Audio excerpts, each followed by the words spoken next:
TIFU by trying to walk off a large stroke. This is a close fuck up. A few days ago was my 2-year anniversary of this event, but I missed it, so I write it today. Sorry for long story. Thursday the 23rd of November 2017, I was 27 years old and stationed abroad for PhD research, France. I was a little stressed preparing a presentation and felt a migraine. I usually don't get migraines. I'd been drinking a lot of coffee too. I could feel the stress in my heartbeat. I shared an office with 2 fellow PhD students. I went to the bathroom, and noticed I was drooling. My face relaxed. First red flag I missed. I was thinking, boy, this is a bad headache, and was thinking I should Google if migraines can paralyze you. Second red flag, I had much difficulty reaching and grabbing the toilet paper with my left hand. Back to the office. Third red flag, I keep making typos in all I'm doing, cursing myself loudly for it. Fourth red flag,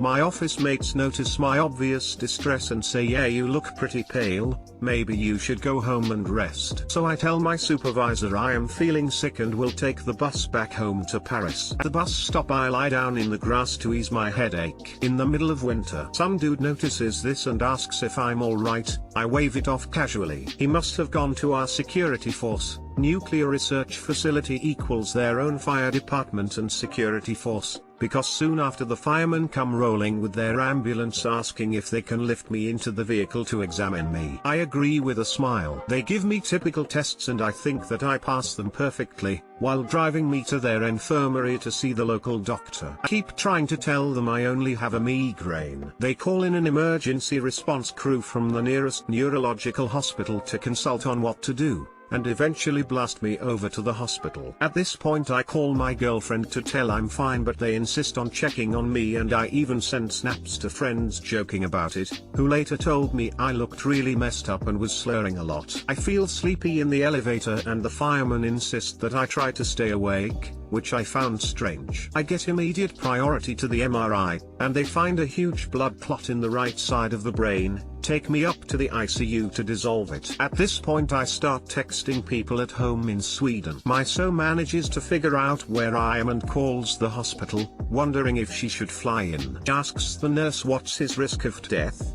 They answer 30%. She was by my bed the next morning. I strangely recovered completely in just a couple of days, no rehab needed. They did all kinds of examinations on me to find the cause, including a transesophageal echography, stick a thick tube down your throat to look at the heart, the most traumatizing thing I've ever experienced. Lumbar puncture showed possible but improbable signs of infection in the brain, so the cause of stroke remains unknown. This makes me think, what if I had taken the bus home and died in my bed? Or even, passed out in that bathroom and discovered at the end of the day, too late? I was stupidly stubborn and should have looked up my symptoms. I have not processed this whole ordeal very much since, so I thought it might be good to share it here. I also wanted to raise some awareness. While extremely rare with young people, anyone could have a stroke, so it is good to know the symptoms. Speech impediment, loss of motoric function on the opposite side of body are the common ones. But since it is your own brain, you will not notice all of your own symptoms. Like me, I had no clue I was slurring or that I couldn't smile properly. The treatment window is just a couple of hours. I was near the end of it. If thrombolysis is done too late, the risk is higher that the drugs kill you from cerebral hemorrhage. TL, doctor thought I had a migraine, but I was actually stroking out while waiting for the bus to take me home, and some very insistent fireman picked me up and saved my life. Wow, close call. Sincerely glad that you are okay. And thanks for sharing your story. You may have saved someone else by doing so. Have an outstanding day. Sorry, I'm writing on mobile. I just graduated from USMC boot camp about a month and a half ago. Basically, a kid had a stroke during the Crucible, the culminating event at the end of boot camp. During the final hike up to the Reaper, by steep hill, he literally passed out with his 50-pound pack on his back while we were hiking. Then the drill instructors rushed to him and they said he was fine. He woke up not being able to move his arm at all, a huge bump on his shoulder blade, and with a massive headache, but the instructors and us too just told him to man it up and that we were almost there and stuff. so we put his pack in the back of the emergency vehicle and we continued the hike. FFW a week or so, he's going to medical every day for MRIs to find what is wrong with him, and they diagnose it as a broken nerve, and that's why he can't move his arm. Obviously no one believes him because there is nothing that comes back from his MRIs and everything looks to be fine with him. FFW another month and I'm at MCT when I hear that he actually had a stroke during the crucible, and that's why his arm isn't able to move and stuff, that he's getting brain surgeries on the brink of death. Really wish they would have found it earlier, but no one connected the dots. Hopefully my boy makes it through. Oh cheesecake, I really hope he survives and recovers. Poor kid. Perhaps he first had a blood clot on his shoulder? Not sure how it works, but I think that way you pass out from lack of oxygen before noticing other symptoms. I have a friend who got a clot in the leg and she passed out like that. My old man had his first stroke at home in bed with my mom. She called an ambulance, and by the time they got there he was fine, responsive, claimed he felt fine, passed any of their tests, and he refused to go to the hospital. From his perspective, all he had to go on is that his wife said he was kicking and acting strange in his sleep, and he genuinely felt fine. They went back to bed, but obviously my mom couldn't sleep. Dad had another stroke, and mom called another ambulance. The time they decided to bring him in despite him still seeming fine, then in the waiting room he had a debilitating stroke. After that experience, and watching Glow, and living with yourself, my wife and I have made some promises to each other. 1. If your spouse says you need to go to the hospital, you go. 2. If you have a heart attack, you don't hide it. 3. No buying each other prostitutes. 4. If you end up accidentally cloned, you share that information immediately. Fast. Face, arms, speech, time to call. Is one side of the person's face drooping or frozen? Can they lift both arms to the same height? Is speech slurred or not making sense? Time to call an ambulance. There are migraines that can resemble stroke symptoms, but it's always wise to get it checked if you've never had migraines before. Glad you're doing okay.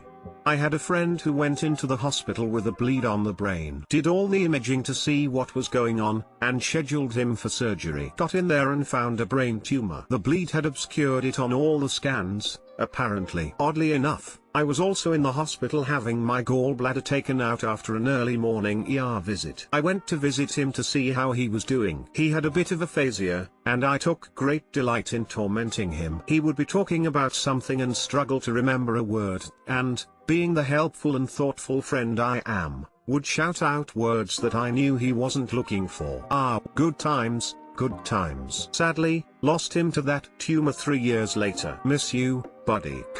That's awful. So sorry for your loss, buddy.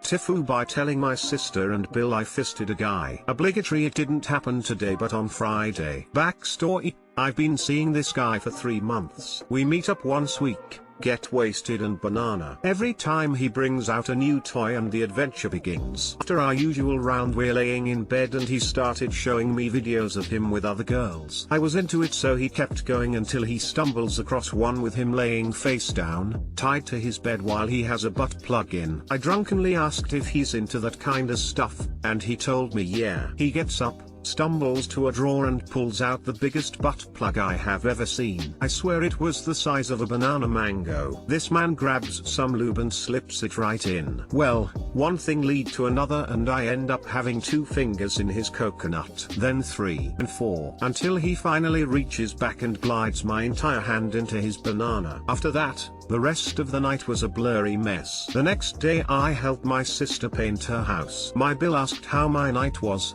knowing I was hungover. I just kinda stared at him and started to smile. Told him he wouldn't believe what I had done. Shock, intrigue and horror washed over his face as I told him. He shouts for my sister and fills her in on my escapades. To make matters worse, I invited my guy to Thanksgiving and my family won't stop making jokes about fisting the turkey. TL, doctor told my sister and Bill fisted a guy and they won't stop making joke about fisting the turkey.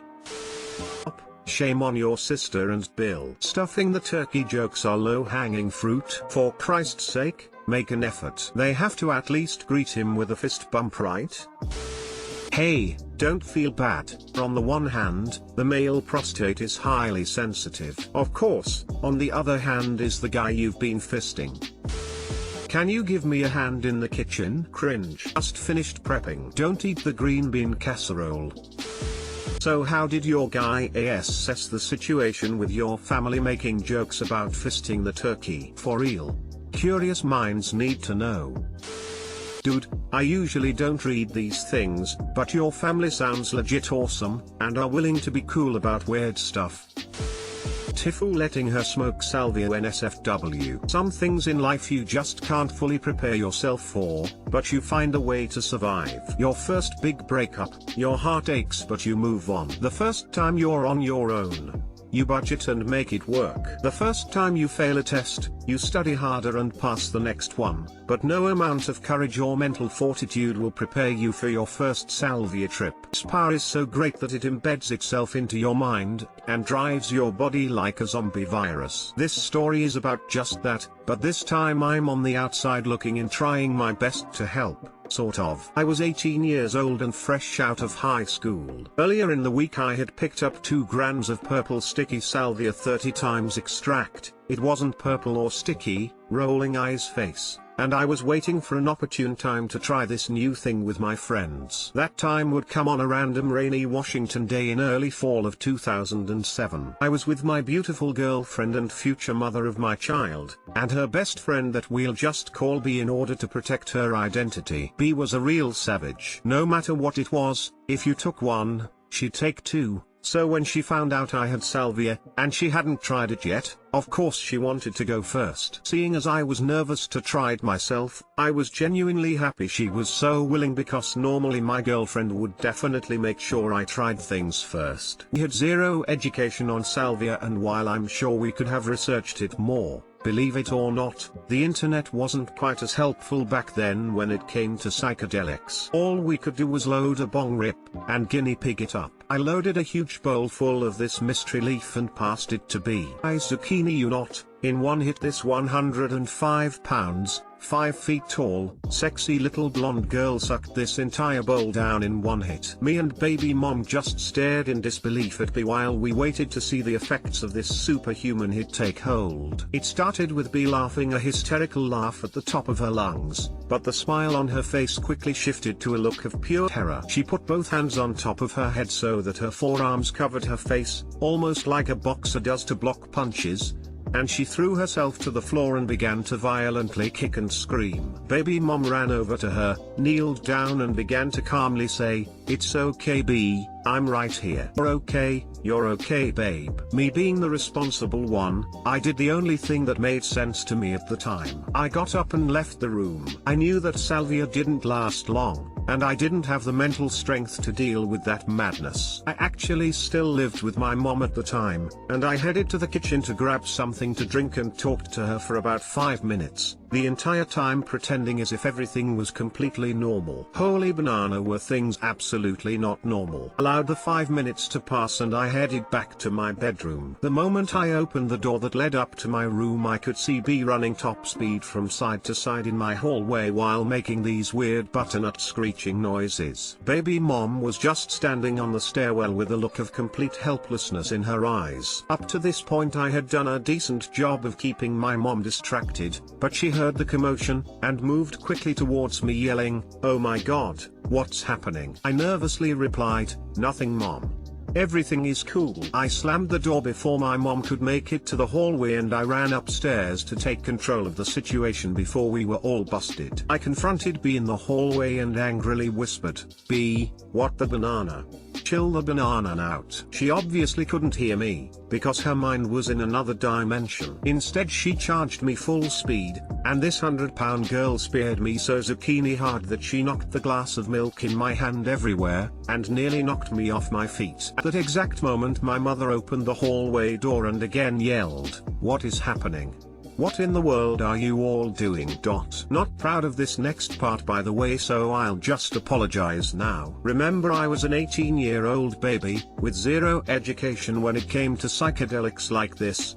At this point I knew I needed to act quick, so I grabbed B from behind, and with one of my arms under her arms, and my other arm covering her mouth so she couldn't scream anymore, I drug her kicking and clawing out my front door. It was pouring rain and I was in SpongeBob pajama pants, a white tee, and socks. I wasn't sure what my plan was, but I knew I just needed her out of my house. But things just got worse from there. Once we were outside, she continued to kick, claw and even bite me. By now over 10 minutes had passed and I thought we had broken her, and that she may be never normal again. I literally got half a block away from my house, socks soaked with water, when neighbors started to come outside to see what all the screaming was about. I'm sure they were all shocked when they stepped out and saw a 6 feet tall 220-pound young man in his zucchini jammies dragging a cute little girl down the road in the rain with his hand over her mouth. We got an entire block away from my house, and all of a sudden her body relaxed. He looked around confused, obviously not having any idea how she got there, and she began to cry. I also relaxed and let her go and tried my best to console her. She turned around and looked at me and just asked, "Travis? Travis?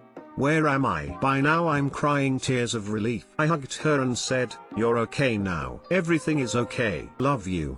She wasn't making complete sense yet, but started trying to tell me where she had been while I basically carried her back to my house. Travis, they were monsters. This woman put me in an old-fashioned wash tub, and was wrapping me in twine. I couldn't talk, I couldn't yell, and I couldn't escape. She was going to kill me. I just told her, "You smoked salvia and it wasn't real. Me and baby mom were with you the whole time, and we'd never let anything happen to you."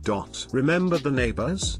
Yeah, well, lucky for me the neighbors that came out was a man named Doug and his wife. I actually sold weed to Doug regularly, so he actually came out to confront me on my way back, and he really didn't want to call the cops on me until he knew what was going on. We told him that she was hypoglycemic and her sugar was off. Zucchini absolutely ridiculous, but he bought it and I actually told him the real story a few days later. My mom was a bit trickier, but my girl told her that B's boyfriend had cheated on her and she just freaked out with anger, and I took her outside to help her calm down. My mom is an incredible woman, but one of her biggest faults is assuming the best with me even in the worst circumstances. Needless to say, we swore off salvia for the rest of that summer, not forever though. I could probably write 3 more stories about it. And that day turned into a cautionary tale of how powerful psychedelics can be, and that they should never be taken lightly. It's important to understand that back then we did psychedelics for the wrong reasons. We weren't looking for answers, and we weren't interested in their healing powers. All we really wanted to do back then was get cheesecake up and forget about our cheesecake little life for a few hours. Abusing drugs is a real thing and it's not always fun and games. Our lack of understanding back then led us to some really dark things. It started with e-pills and mushrooms. We were hippies and everything was love and smiles, but our lack of understanding led us all to using opiates. I'm currently 8 years clean from opiates, but we don't all get so lucky. Bea passed away from an overdose 4 years ago. She was gorgeous and genuinely one of the smartest people I knew. Time passes, and the days go by as usual, and while the pain does fade, my memories of her never will. Well, this story is pretty funny. I felt it was important for everyone to keep in mind that even psychedelics can be abused. If you plan on exploring your mind, just make sure you're doing it for the right reasons. If you're just taking psychedelics to escape reality, maybe you shouldn't. I appreciate you all and don't want any of you to make the same mistakes I have. Rest easy, Bea. I love you, girl, and will never forget you. Hope you finally escaped the pain you felt in life. TL. Dr. My little girly friend took a huge bong rip of 30 times salvia extract. She savagely freaked out and I ended up dragging her down the street in the rain. It's butternut awful. I smoked it one time, after I showed up to a house where like 15 of my friends had done it. I took it, they started laughing, everything slowed down. I was like, oh, I get it, get the kid high on salvia then laugh at him, and pushed 2 of them, but they just laughed even harder, 'cause they were still high. Anyways, I had to go lay down at my own house because I felt like a one-dimensional being living on a piece of paper. It was trash. Butternut, that butternut. I heard someone screaming down the street an hour later. Someone else they had smoked it had a reaction similar to OPSB. Am I the only one who didn't think that was a funny story? That cheesecake's scary. Nothing about salvia is funny. I've never seen anyone actually have a good time on salvia, and that's the reason I've never tried it and never will. Some of my friends are all about it even though they have a cheesecake time every time. What a story, man, and relatable. But even back then we had erowed. And sorry about your friend. Hope she's resting easy. I was one of the few who enjoyed salvia once in a while. I think the ounce I bought online in like '03 lasted me a year cause no one else wanted much. Time passes, and the days go by as usual, and while the pain does fade, my memories of her never will. Beautifully stated.